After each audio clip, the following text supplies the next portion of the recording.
Iran और America के बीच फिर जंग छिड़ गई है। बातचीत के बीच अमेरिका ने दक्षिणी ईरान में कई सैन्य ठिकानों पर हमला किया। ईरान जहां से होर्मुज को कंट्रोल कर रहा था, वहां ताबड़तोड़ मिसाइलें बरसाईं।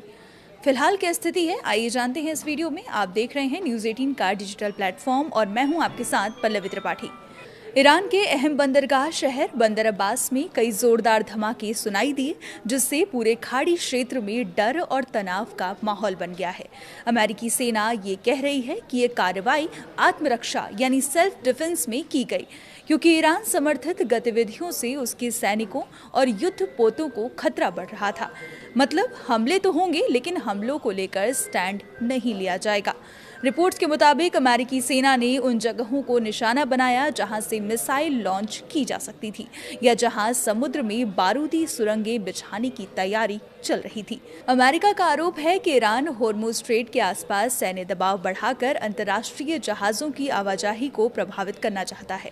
यही वजह है कि अमेरिकी नौसेना लगातार इस इलाके में अपनी मौजूदगी बढ़ा रही है। बंदर अब्बास ईरान का बहुत ज़रूरी समुद्री और सैन्य केंद्र माना जाता है। ये शहर होर्मुज के पास है।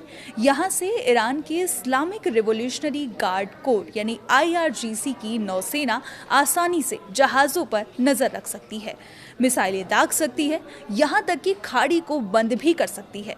ईरान ने पहले कई बार धमकी दी है कि अगर उस पर हमला हुआ तो होर्मुज स्ट्रेट को बंद कर दिया जाएगा। यहाँ से दुनिया के बड़े हिस्से का तेल सप्लाई होता है। अगर यहाँ संघर्ष बढ़ता है तो उसका असर पूरी दुनिया की इकोनॉमी पर पड़ सकता है। तेल की कीमतों में भारी उछाल आने की आशंका पहले से जताई जा रही है। भारत पर भी इसका असर होगा, जो बड़ी मात्रा में तेल इंपोर्ट करता है। हमलों के बाद ईरान ने अपने एयर डिफेंस सिस्टम को हाई अलर्ट पर डाल दिया है। कई इलाकों में सेना की गतिविधियां बढ़ा दी गई हैं और रणनीतिक ठिकानों की सुरक्षा मजबूत कर दी गई है। वहीं दूसरी तरफ अमेरिका ने भी अपने युद्धपोतों और सैन्य विमानों को खाड़ी क्षेत्र में सक्रिय कर दिया है।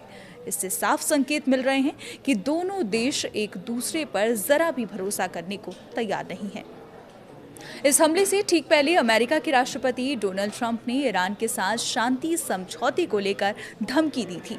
उन्होंने कहा था कि या तो ईरान के साथ अच्छी डील होगी या फिर कोई डील नहीं होगी, फिर से वापस युद्ध के मैदान में जाएंगे। जिसके बाद ये हमला होना कुछ ठीक नहीं लग रहा। इस पूरे घटनाक्रम के बीच कतर और कुछ अन्य खाड़ी देश मध्यस्थता की कोशिश कर रहे हैं ताकि हालात पूरी तरह युद्ध में न बदलें, लेकिन अब तक कोई ठोस समाधान सामने नहीं आया। एक्सपर्ट्स का मानना है कि अगर आने वाले दिनों में दोनों देशों ने संयम नहीं दिखाया तो ये संघर्ष पूरे पश्चिम एशिया को अस्थिर कर सकता है। दुनिया की नज़रें अब होर्मुज और बंदर अब्बास पर टिकी हुई हैं, क्योंकि यहाँ की हर हलचल वैश्विक राजनीति, तेल बाजार और अंतर्राष्ट्रीय सुरक्षा को सीधे प्रभावित कर सकती है। इस पर आप क्या सोचते हैं, कमेंट कर जरूर बताएं। फिलहाल के लिए इतना ही। देखते रहिए न्यूज़ 18।